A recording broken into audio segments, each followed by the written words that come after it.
At number 10, death photography. Has anyone out there looked at really old photos and had that eerie thought that everyone in that photo is dead now? I have. I know it sounds kind of weird, but it's just something that comes to mind sometimes. Back in the Victorian era though, they really had that thought because death photography became a trend at the time. Back then, people were dropping like flies. They dealt with a lot of illnesses like measles, scarlet fever, diphtheria, rubella, typhus, and cholera. Death was all around them, but with the rise of photography, this became a new way of keeping a memento of their loved one who passed away. Before this, they would keep locks of hair and other items from their loved ones, but once they got access to cameras, families started posing with their dead relatives. Literally. Families would often keep the bodies of their dead loved one in the house for days after their passing in order to have that mourning period, but soon they started staging photo shoots with the remains of their relatives, posing them and dressing them up to make it look like they're still alive. Family members would take pictures with the deceased to have one last family portrait before burying their loved one. It's kind of heartwarming in a way, but also really creepy. At number 9, emigration. During the Victorian era, there was unfortunately a lot of orphan children living in the streets of London. It became a pretty big problem because of the sheer amount of young people without homes or families. It was estimated that around 30,000 children were living on the streets in London in 1869. Soon a program was put into place to try and solve this issue, and people started rounding up these orphan kids and shipping them off elsewhere to work in some of the British colonies. Many of the kids who were shipped off ended up working as farmhands or as domestic servants. Though many children were shipped off to places like New Zealand and Australia, the majority of them went to Canada. About 80,000 of them actually. They were sent away with hopes that they would be able to live better lives, but unfortunately for many of those kids, they didn't end up having any better luck in compared to when they lived on the streets. This practice ended up becoming pretty controversial, as you can imagine. Before we carry on talking about the strange things that happened in the Victorian era, why not take a moment to leave a like on this video if you're enjoying it so far, and while you're at it, consider subscribing to the channel to see more videos like this one. At number 8, mental health. Back in the Victorian era, the study of the human brain and psyche was still relatively new, so no one really knew what was going on up in people's noggins. Mental asylums started to pop up, and people started getting diagnosed with mental problems even if the diagnosis wasn't accurate. The 3 labels that a patient could fall under were the manic, the melancholic, and those with dementia. The symptoms for those big 3 labels often varied, and people were admitted to asylums for some pretty messed up reasons. There was a list of common causes for mental illness that people referred to back then, and it included things like, quote, laziness, novel reading, superstition, an immoral life, and intemperance, as well as the act of self-pleasuring. For women, they could also be sent to asylums for some pretty ridiculous reasons, like imaginary female trouble, hysteria, rumor of husband murder, and even fits of desertion of husband. I am so glad things have changed since then. At number 7, grave robber. When you think of jobs back in the Victorian era, you might think of things like chimney sweeps and lawyers. But another relatively popular, though questionable profession was being a grave robber. Yes, people actually made a living off robbing graves. As people studied medicine, they needed cadavers to practice on, but there was a law saying that only the bodies of those who had been executed for a crime could be used as a cadaver, and since the laws changed to include less and less crimes having death penalties, soon people started running out of cadavers to practice on, and this gave way to the boom in the grave robbing industry. People could make a pretty penny for snatching bodies from cemeteries and selling them to medical professionals and students. Fresher bodies went for more money, and the grave robbers not only made money off the sale of the cadaver, but they also charged a fee, so they ended up with a little extra cash in their pockets. Eventually, the grave robbing business became such a big problem that cemeteries started installing watchtowers and guards to prevent people from getting away with the dead. At number 6, beauty. I've talked about this before in some past videos, but the Victorian era was famous for its strange beauty practices, so I just had to include it on this list. You're probably familiar with the makeup from the Victorian era. Women often painted their faces white to look as pale as possible, but even though they believed it made them look beautiful, it also did a lot of harm to their health. The white face paint that women would use was lead-based, and as we all by now, lead makes you dead. But this white lead paint isn't the only thing that harmed people's skin. Women would also wash their faces with ammonia to make their skin look paler.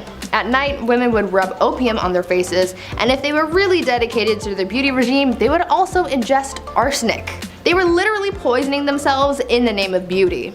Women would also use mercury on their eyebrows and eyelashes and would use lemon juice or belladonna in their eyes, which could cause blindness in some people. Once again, I'm glad things have changed. Number 5. A rat catcher. I know this will make a few of you out there squirm in your seats. Rats in Victorian England were a massive problem.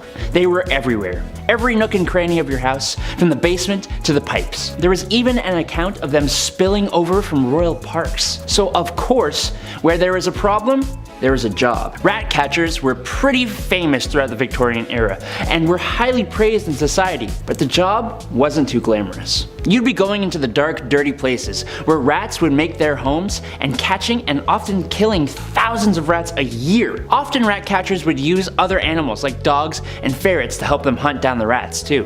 I don't know though, it's gonna be me. Number 4. An upright worker. Upright workers, otherwise known as chimney sweeps, actually started off being children as young as the age of 4. The smaller size of the little kiddos was perfect for fitting inside and climbing up and down chimneys. The little suckers would rub their elbows and knees up against the brick of the chimney so much that they would be scraped raw before callousing. Isn't that lovely?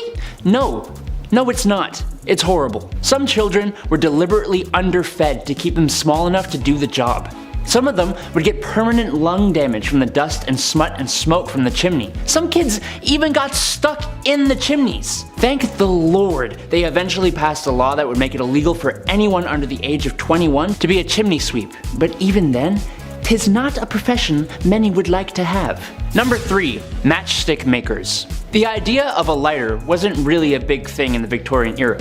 They definitely existed, as the first one was invented in 1823, but it was not exactly a portable thing. So matches were your match. The first match was invented in 1805, but it sucked. The first friction-activated match came about in 1826, and they were made with white phosphorus, which is extremely toxic. But they didn't have machines to make these matches.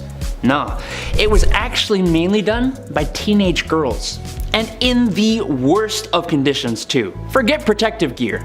Oh, you want to take your lunch break away from the highly toxic white phosphorus? Oh no. That's right. These girls would have to eat their lunch at their workstations, meaning they would end up ingesting the white phosphorus. Yes, my favorite seasoning. Number 2.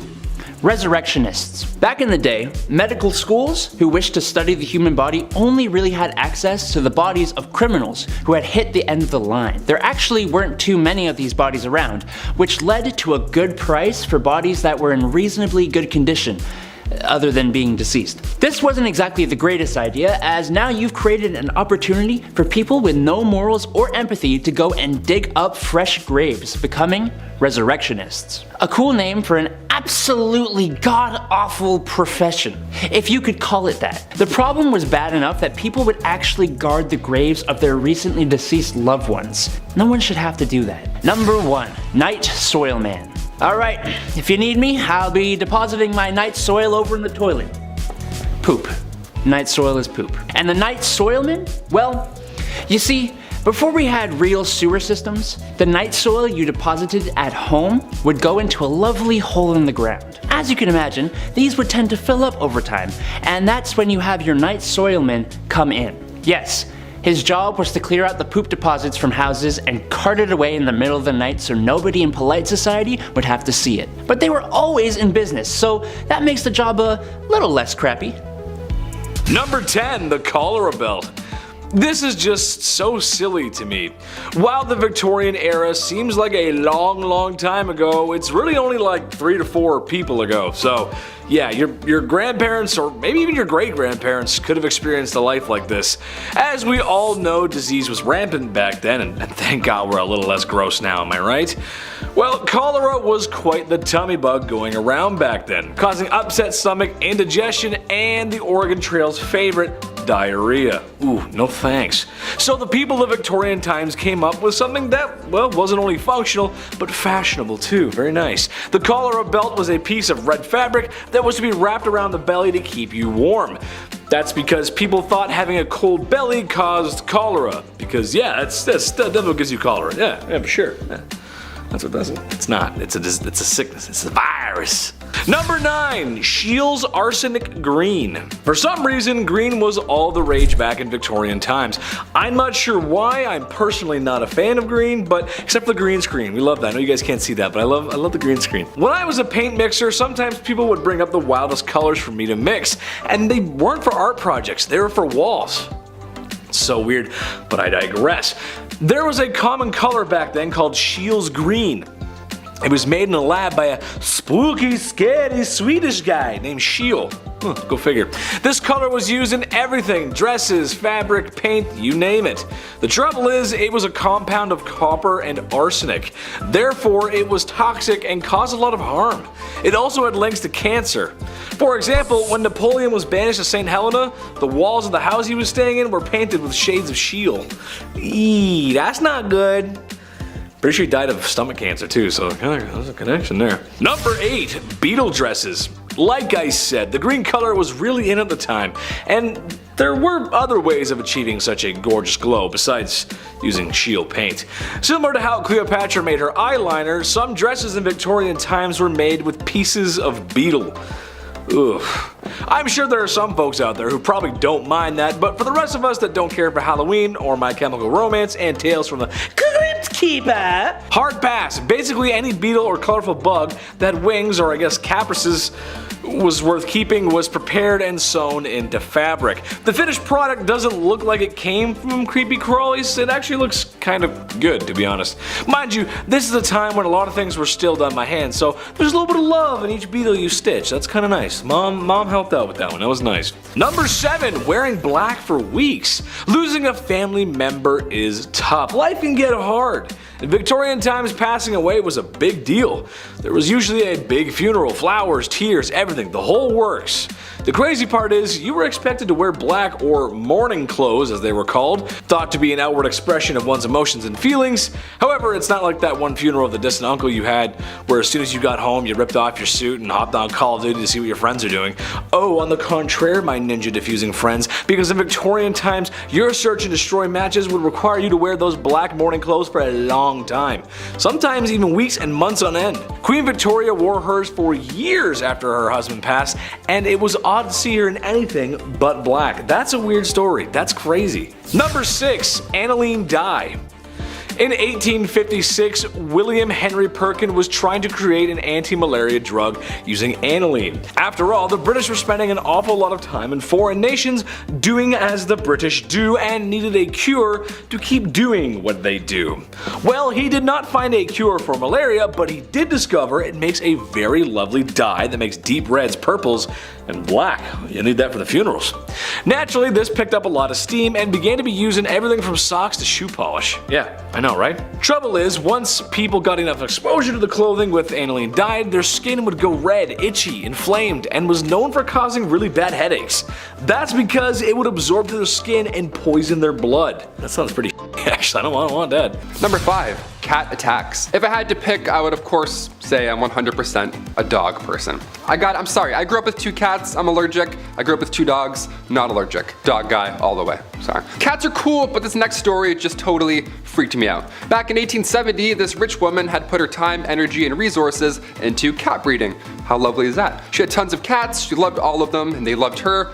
Again, I'm allergic, so I'm already sneezing just reading about this story. It was the 1800s, okay? A lot of candles, everything was obviously extremely flammable, and disaster hit often in Victorian times. And in 1870, a fire broke out at this young woman's home. The cats were trapped inside the house. Now, they made it outside, don't freak out or anything, they all made it out, but by the time the 2 maids had kicked the door open to rescue said cats, they had gone full primal. They were afraid, they were freaking out, they were just scratching their way out through anyone and everything. The fire in the house had obviously scared them, so when the doors were open, these 2 maids were both sadly attacked by all of these cats.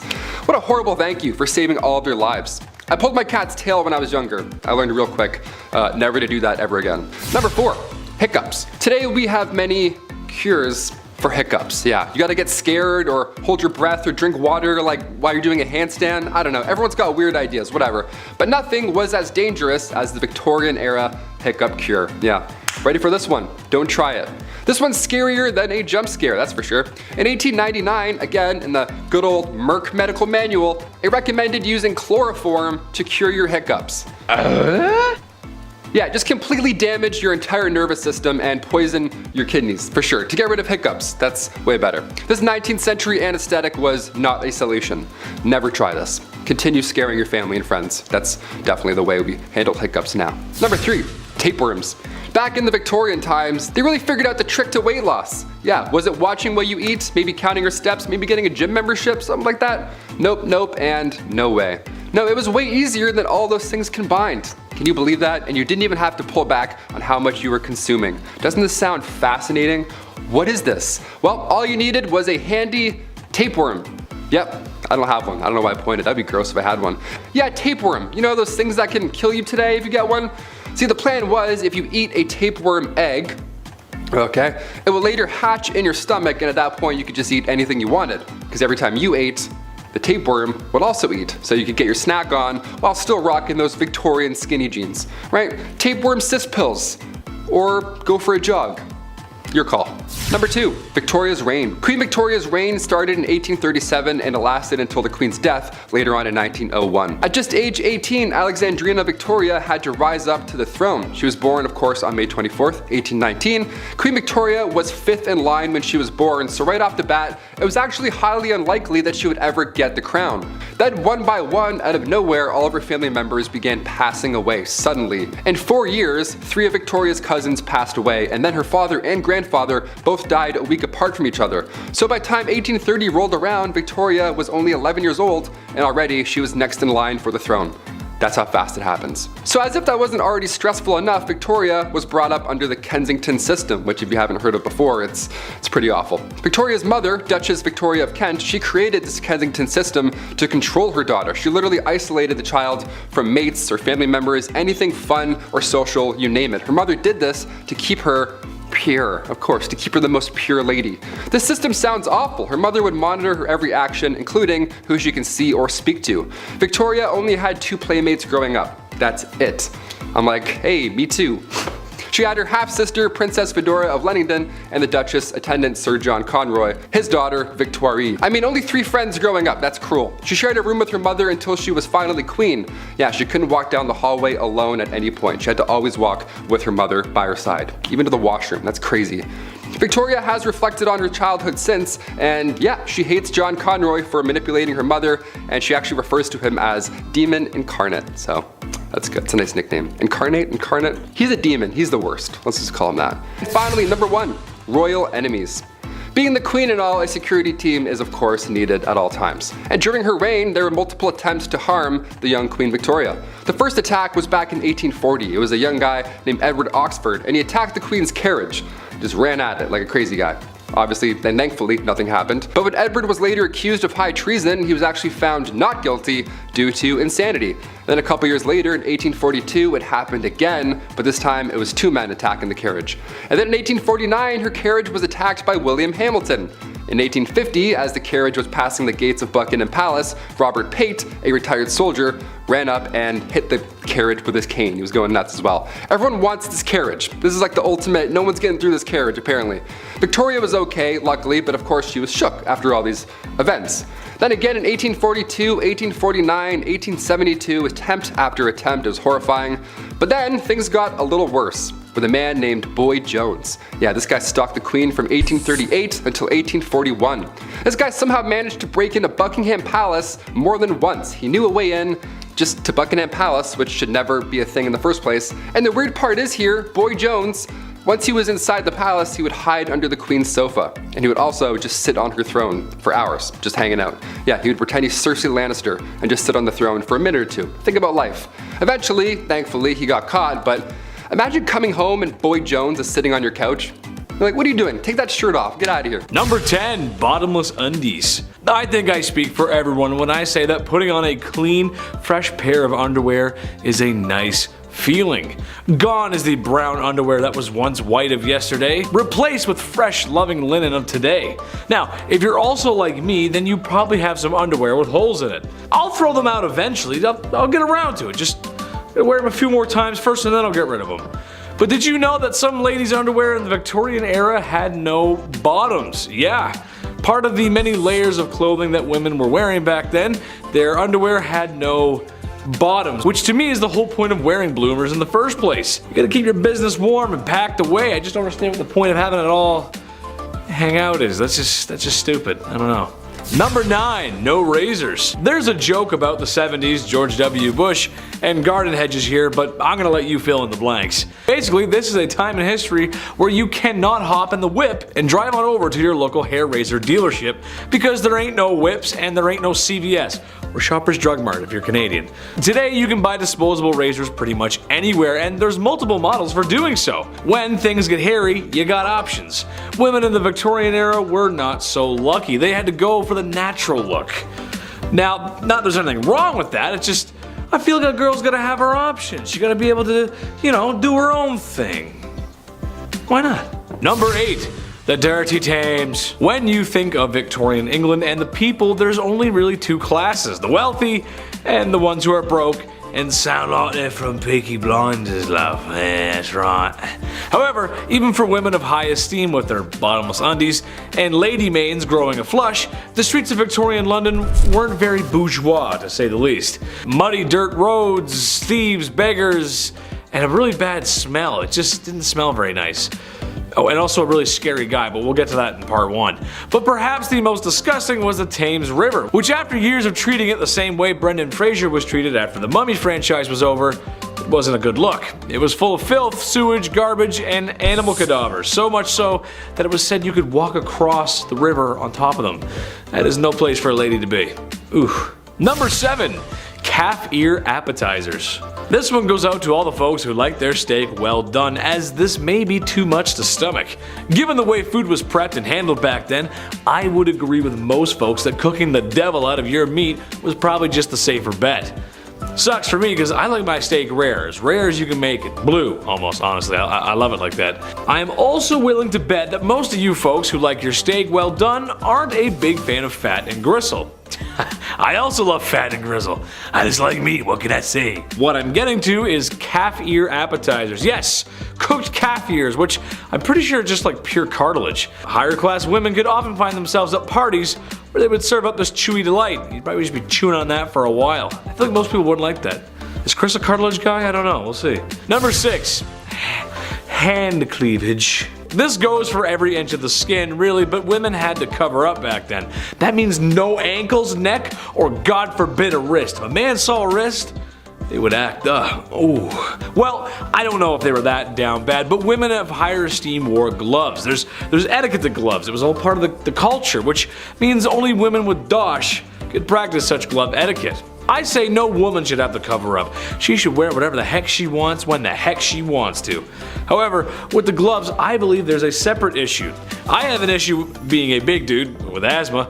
I sweat a lot more than the average folk. It just sucks, but if I was a fair lady with those gloves on, well, I might want to leave them on. Wouldn't want to ruin anyone's appetites for calf ear appetizers because the smell and the sweat, it just, it'd be gross, Number 5, the terror of London. If you're into serial killers and just a little goth or emo, I mean who isn't, then you know who Jack the Ripper is. If you don't, he was a serial killer who roamed the streets of Victorian England and killed multiple women of the evening, in what can be called the first, or one of the first, modern serial killers. Jack the Ripper, however, is one of the psychos who got away. No one is 100% sure on who the terror of London was. However, that hasn't stopped people from theorizing on his or her true identity. No, not Queen Victoria herself, although there are some who believe he was a woman, which would explain how he got away so easily. However, another popular theory is that it was the Queen Victoria's grandson, Prince Albert Victor. While there isn't much evidence to support this claim, or any of the claims really, it is interesting and makes me wonder,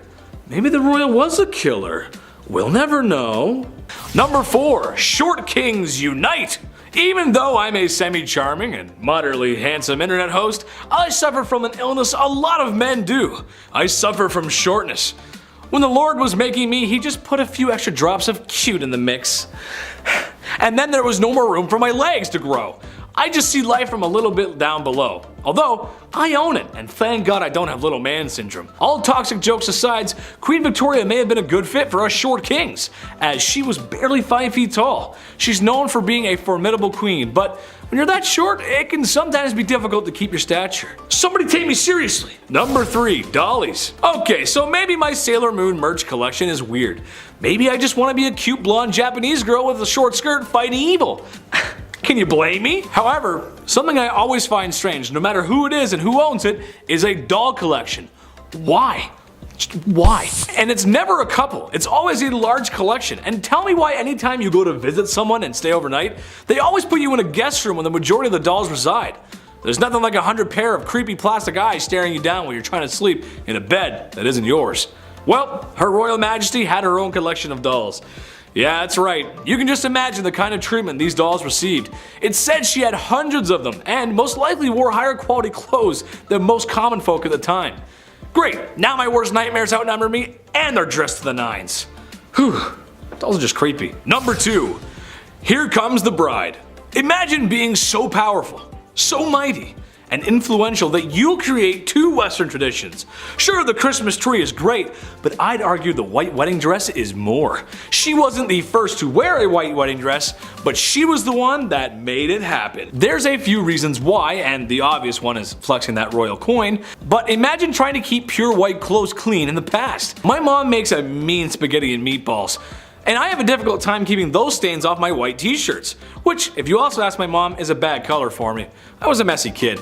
That's why other colors at the time made sense. After all, there's no dry cleaning in the 1800s. At least not with modern machines and stain remover. Hey Alexa, can you add stain remover to my list? Number 1.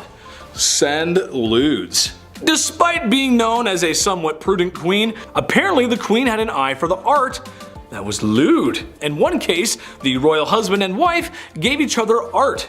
She got some nice work, and he got some nice works, if you catch my drift. We all know how nudity and lewd imagery can be treated by those who wish to censor it. Queen Victoria felt the opposite and had somewhat of an appreciation for the human form, even commissioning a lewd painting of herself. At least lewd for the time, it was more like a wrist and ankles kind of thing, but you know. Number 10, knocker upper. Alright, sounds a little different than its actual purpose. Hear me out. Alarm clocks, they're not great, right? They suck, no doubt about it. Now take the alarm clock and assign that job to a real life person. What does that look like? What does that sound like, rather, at 6 a.m.? That person is called a knocker upper. A person employed solely to wake up workers at mills and factories on those early morning shifts. Now, going from house to house, using a long pole to knock on bedroom windows, that sounds like the best job ever, right? I can't close the list with this one. This is number 10, for sure. It's kind of fun. If you had this job, well, you're probably not alive anymore. I don't know, unless you live in a weird town. The people at the time were a lot friendlier back then than they are now, so, you know, I'm sure the knocker-upper came around today. Be a little different. They'd probably be on World Star the next day. Knocker-uppers back in the day, thank you. Thank you so much for waking me up. I would have lost $14. Thank you. It was a big deal. It was definitely a big deal. Number 9. The Linkerman. Before the introduction of gas lights on the streets of London, if you were traveling alone at night, well, you'd probably get lost. Because, yeah, even London now I'd get lost, you know what I mean? So that's where a Linkerman would ideally come into play. They'd come in to save your night. What they would do is they would carry with them a torch to help guide your way home. They'd be like, hey, follow me, I know these streets, and then you do it, I guess. It's a little scary. At the end of this impromptu tour, they'd of course expect a little tip from you.